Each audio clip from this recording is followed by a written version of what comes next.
I think last I read, there were tens of millions just in America who suffered from migraines. Yeah.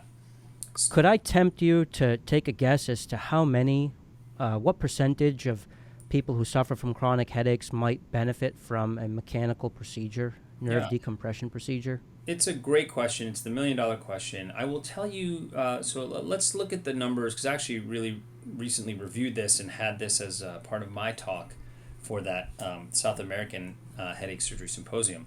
So in the United States, there are almost 40 million people that are diagnosed with migraines, and most of those are what we call episodic migraines, which means by definition less than 15 headache days a month.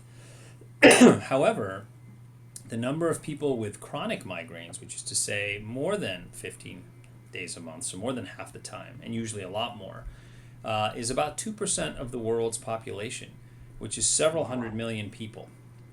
that's In incredible. addition, the transformation rate, as they call it, even in the neurology literature, so the number or the percentage of patients who have episodic migraines that become chronic migraines is about 3% per year.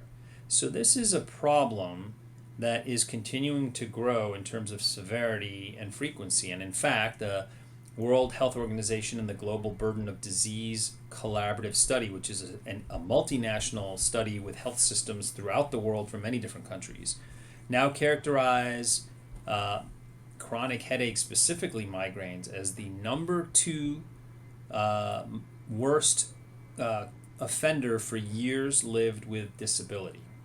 And there's a complex series of metrics that you use to analyze how much disability you have with migraines. But when you have an attack, even if it's episodic, you are less than 50% as functional as you are in your normal daily life. And if you consider the fact that the peak incidence is in people, I believe, between the ages of 25 and 55 years of age, it really strikes people down in the most productive prime years.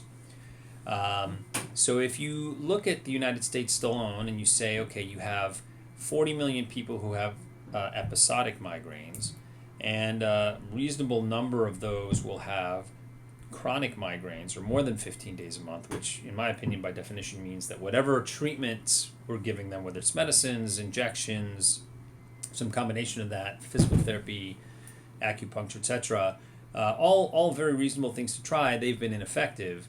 I would guess that probably between 10 and 20%, and this is really just spitballing here, are actually candidates for some kind of intervention.